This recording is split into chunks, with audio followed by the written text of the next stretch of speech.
होके मायूस ना मन से उखाड़ो असफलता के पौधे। धूप बरसी है यहां तो बारिश भी सफलता वाली यहीं होगी। बिहार के नियोजित शिक्षकों को अब गदगद होना चाहिए, गुरुजी को गदगद हो जाना चाहिए, क्योंकि माननीय पटना हाई कोर्ट का जजमेंट आ गया है बिहार के नियोजित शिक्षकों को लेकर। खुशियां मनाइए और अब यह निर्णय करने का समय आ गया है कि आप नियोजित बनकर रहेंगे या विशिष्ट शिक्षक बनेंगे या फिर हेड टीचर बनकर प्राथमिक विद्यालय में जाइएगा। यह वह समय आ गया है जहां खुद के बदौलत खड़े होकर निर्णय लेने की जरूरत हो गई है कि हमें क्या करना चाहिए। भले ही आप एक विशिष्ट शिक्षक राज्यकर्मी कहलाइएगा, लेकिन और तो और नहीं, 2 सालों तक आपको पश्चाताप करनी होगी। यह मैं नहीं, यह खुलकर बातें अब सामने आने लगी है। मैं अपनी बातें कुछ नहीं कहूंगा, जो भी बातें अब तक निकल कर आई है वह कहूंगा। शीतकालीन सत्र भी समाप्त हो गया, अब आवाज भी आपको कैसे उठाई जाएगी। संगठन भी चुप्पी साध ली है और आप भी स्कूल से घर और घर से स्कूल करने में मस्त हैं, लेकिन निर्णय करने में आपको ज्यादा समय अब नहीं लगाना चाहिए, क्योंकि काउंसलिंग का भी समय तिथि निर्धारित हो गया है। नमस्कार, मैं हूं आपके साथ सुनील बॉबी और आप इस समय देख रहे हैं बिहार के नियोजित शिक्षकों पर स्पेशल रिपोर्ट। दोस्तों, तमाम शिक्षक साथियों, मेरे मित्रों, भाइयों और तमाम शिक्षक शिक्षिका बहनों, अब यह वह घड़ी आ गई है जहां पर आपको निर्णय करना है कि हमें क्या करना चाहिए। ना तो किसी का जबरिया ट्रांसफर से नाखुश या खुश होना है, या जबरिया ट्रांसफर न लेना है, या जबरिया आपको विशिष्ट शिक्षक नहीं बनना है, या जबरिया नियोजित शिक्षक नहीं बनकर रहना है, या जबरिया हेड टीचर नहीं बनना है। आप अपना सोचिए, अंतर्यात्मा में झांकिए और खुद निर्णय लीजिए कि क्या है। लेकिन आज की परिस्थिति और स्थिति क्या है, उस पर हम आज चर्चा करेंगे और तमाम चीजों पर हम आपको बताएंगे। उसके बाद आप निर्णय लीजिएगा, आप गलत हैं, संगठन गलत है, विभाग गलत है, या कौन गलत है। निर्णय आप लीजिएगा और तब कहिएगा। लेकिन फिलहाल आप गदगद हो जाइए, आपके लिए बड़ी खुशखबरी यह है, जैसा कि मैंने पिछले वीडियो में भी बता चुके हैं, कि पटना हाई कोर्ट के द्वारा बिहार के नियोजित शिक्षकों के लिए एक बड़ा जजमेंट दिया गया, जिसमें कहा गया कि जिन शिक्षकों का जो हड़ता रखते हैं 4 साल पूरा हो गया है सेवा काल, तो उन्हें प्रमोशन का लाभ दीजिए। स्नातक ग्रेड हेड मास्टर में प्रमोशन दीजिए। उन्होंने इस जजमेंट में 2020 नियमावली पर यह जजमेंट दिया है और कहा है कि आप अपने ही नियमावली से पीछे हट रहे, क्यों नहीं इनको दिया गया। और औरंगाबाद के डीडीसी को आदेश दिया गया कि आप प्रमोशन करके हमें रिपोर्ट दें। औरंगाबाद डीडीसी को इसलिए कहा गया क्योंकि औरंगाबाद के शिक्षक इंद्रजीत कुमार जो हैं, वह पटना हाई कोर्ट में गए थे और उससे पहले, पटना हाई कोर्ट में जाने से पहले डीडीसी को आवेदन किया था, लेकिन वहां से कोई स्टेप नहीं लिया गया, इसीलिए डीडीसी को आदेश दिया गया है। हालांकि एक जजमेंट आ जाता है, उसके बाद सब पर लागू होता है। अगर नहीं लागू होता है तो फिर एक सामूहिक देना पड़ेगा, लेकिन अब आपको प्रमोशन भी मिलेगा और तमाम लाभ मिलेगी, क्योंकि आप सक्षमता पास कर गए हैं। और सरकार का यही कहना था, बिहार के मुख्यमंत्री नीतीश कुमार ने भी अभी जब नियुक्ति पत्र सक्षमता पास शिक्षकों को दे रहे तो उस समय भी कहा कि मामूली सी परीक्षा देकर सक्षमता पास कर दीजिए। आप भी कर गए हैं और अपने साथियों को भी कहिए कि सक्षमता परीक्षा दे दीजिए। अब यह कोई जरूरी नहीं है कि हम विशिष्ट शिक्षक बने, आपको राज्यकर्मी देना है।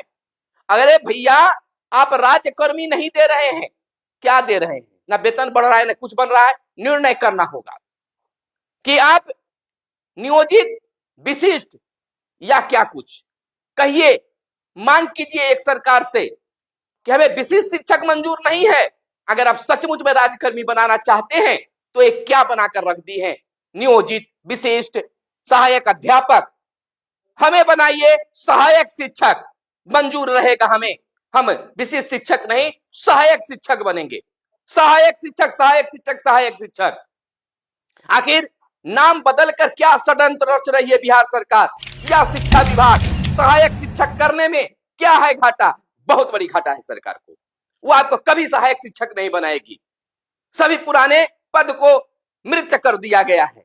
आपको अगर सहायक शिक्षक बना दिया जाए तो उन्हें 9300 वाला वेतनमान देना ही होगा, देना ही होगा, देना ही होगा। इसलिए इसमें बड़ी राज है और इस समय की स्थिति जो है बिल्कुल गड़बड़ हो गया है। बिल्कुल अब शीतकालीन सत्र में यह जब पूर्णतः जिक्र हो गया है कि आप बीपीएससी से बहाल शिक्षकों से नियोजित शिक्षक जूनियर होंगे। और यह तो आप खुद जान गए हैं कि जब नियोजित शिक्षक से हम विशिष्ट शिक्षक बनेंगे तो ऐसा भी हम बीपीएससी से शिक्षकों से जूनियर होंगे, क्योंकि हमारी बहाली नहीं होगी, हमें नियोजित शिक्षक से रिजाइन मारकर वहां जाना होगा। यह बिल्कुल सही बात है, आप समझ चुके होंगे। अब यहां पर बस 2-4 दिन के अंदर में आपको निर्णय लेना होगा, इसलिए कि 23 से 31 दिसंबर तक सक्षमता, जो दूसरा सक्षमता परीक्षा हुआ सक्षमता 2, उनके लिए काउंसलिंग होगी और हेड टीचर जो हैं उनको 9 तारीख से 13 दिसंबर तक काउंसलिंग होगी। सक्षमता 2 पास जो हैं उनके लिए 23 दिसंबर से 31 दिसंबर तक काउंसलिंग होगी और हेड टीचर के लिए 9 से 13 दिसंबर तक होगी। तो इन्हीं में तमाम हेड टीचर को भी निर्णय लेना होगा और नियोजित शिक्षक को भी, जो प्रधान शिक्षक बनने जा रहे हैं उन्हें भी। सीनियर जूनियर वाली भी बात क्लियर हो गया। सेवा निरंतरता पर काफी उधेड़ बुन है। भले ही मंत्री जी कह दिए कि इस पर हम समीक्षा करेंगे। क्या समीक्षा करेंगे भाई? किसी की जान जा रही है और आप कह रहे हैं कि अब दवा का निर्माण करेंगे? नहीं चलेगा। और अगर विशिष्ट शिक्षक आप बनते हैं, हेड टीचर बनते हैं, तो 2 साल का प्रोबेशनल पीरियड में आपको रहना पड़ेगा। कोई इंक्रीमेंट कुछ नहीं बढ़ेगा और नियोजित शिक्षक रहने में इंक्रीमेंट भी आपको जनवरी में बढ़ जाएगा और कोई वहां वेतन नहीं बढ़ने जा रहा है। यह जान लीजिए, सोचिए, मेरी बातों पर मत आइए, सब पॉइंट बाय पॉइंट हम बता रहे हैं, उस पर आप विचार कीजिए और तब जाकर निर्णय लीजिए। नियोजित शिक्षक से रिजाइन मारकर और आपको विशिष्ट शिक्षक बनना होगा।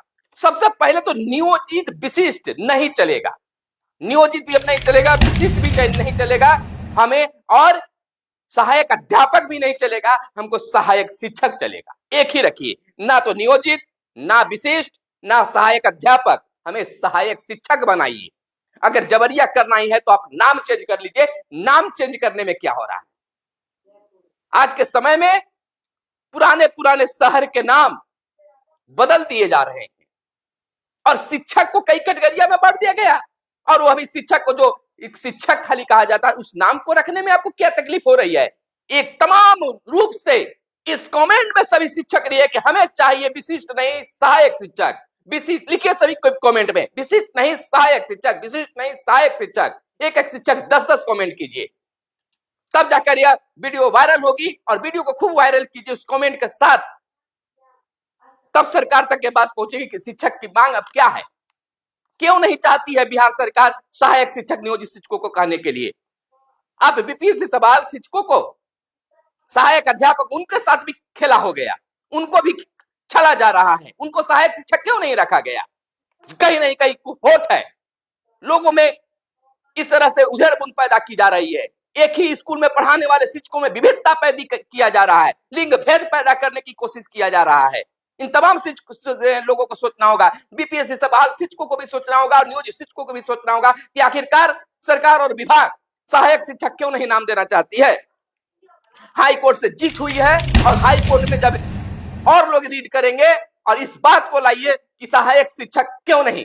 जब हम राजकर्मी बन गए हैं तो विशिष्ट, नियोजित, विशिष्ट, प्रखंड शिक्षक, पंचायत शिक्षक के बाद फिर विशिष्ट, हमें सहायक शिक्षक दीजिए। इस बात को उठाइए। हालांकि गुरुजी को खुद गदगद हो जाना चाहिए। बहुत बड़ी खुशखबरी पटना हाईकोर्ट से मिला है और इसकी जीत का जश्न मनाइए, लेकिन जश्न के साथ साथ निर्णय लीजिए कि आपको क्या रहना है। आपने गलती की है, संगठन की बात नहीं मानी है, संगठन आज मौन धारण किए हुए है। एका दो संगठन माध्यमिक शिक्षक संघ वाले आवाज उठा रहे हैं, लेकिन आपका जो संगठन है प्रारंभिक शिक्षकों का, उनके द्वारा मौन धारण किए जा रहे हैं। केवल सोशल मीडिया पर आवाज उठाई जा रही है, कोर्ट तक बातें कर रहे हैं, लेकिन अब आपके कारण, क्योंकि उस वक्त वो सही निर्णय ले रहे थे या गलत, संघ के साथ रहना चाहिए था, आपने नहीं रहा। इसका कारण है कि मौन धारण किए हुए हैं। बहुत सारे शिक्षक संगठन के जो नेतृत्व करता है अन्यंत्र काम में लगे हुए हैं, आप जानते हैं। खैर, उनका भी अपनी जिंदगी है, जीना है। फिलहाल आप निर्णय लीजिए, क्योंकि गलती किए हैं। और यह तो जरूर है कि सक्षमता परीक्षा में आप अपने मन से आगे बढ़े हैं, तो अपने मन से निर्णय लीजिए और बात उठाइए। कोई नहीं, न्याय है, न्यायालय है, न्याय मिलेगा, इससे गड़बड़ाइए नहीं। अगर आज यहाँ बारिश हुई है तो कल यहाँ पर धूप भी निकलेगी, यह याद रखिए। और आपकी जीत होगी, आप खुशियां मनाइएगा, कहिएगा कि मैंने कुछ सही कहा था। याद रखिए, आप आपको भड़काने का काम नहीं कर रहे हैं। जो सही चीज है वो, हमें नियोजित नहीं रहना है, हमें विशिष्ट शिक्षक नहीं बनना है, हमें सहायक अध्यापक नहीं बनना है, हमें सहायक शिक्षक बनाइए। अगर उसी रूप में हमको करना चाहते कि रिजाइन मार के और कुछ नहीं मिलेगा, केवल एनपीएस के लाभ मिलेगा, तो हमें कोई मांग और नहीं है। एक ही मांग है, सहायक शिक्षक हमको नाम दे दीजिए। नाम देने में आपको किसी प्रकार की आर्थिक शोषण दोहन नहीं होगी, आर्थिक आपको भार नहीं पड़ेगा। इस बात को लेकर आगे बढ़िए और आगे बढ़िए, उठाइए मांग को। देखिए सरकार और विभाग कैसे तिलमिला जाती है। फिलहाल आपसे आग्रह है कि आपके लिए अगर इतनी ऊंची आवाज उठा रहे हैं, ऊंची आवाज में आवाज लगा रहे हैं, तो आपका भी कर्तव्य है कि चैनल को जरूर सब्सक्राइब कर लीजिएगा। क्योंकि हमारा सब्सक्राइबेशन जो है, हमारी सदस्यता संख्या ही है, हमें हिम्मत देती है और एकजुटता पैदा करती है। और लोग, सरकार और विभाग भी देखती है कि इनके पास इतने सदस्यों की संख्या है। तो उम्मीद ही नहीं, पूर्ण विश्वास है कि चैनल को सब्सक्राइब खूब भी कीजिएगा और अपने घर के तमाम मोबाइलों से इसे सब्सक्राइब करके उचित शिखर तक पहुंचाइएगा। तो चलते चलते फिर से और शायरी दोहराते हैं। होके मासूम, होके मायूस, ना मन से उखाड़ो असफलता के पौधे। धूप बरसी है यहाँ तो बारिश भी सफलता वाली यही होगी, यही होगी, यही होगी। यानी नियोजित शिक्षकों की होगी, नियोजित शिक्षकों की होगी, नियोजित शिक्षकों की होगी, नियोजित शिक्षकों की होगी। जय हिंद, जय शिक्षक।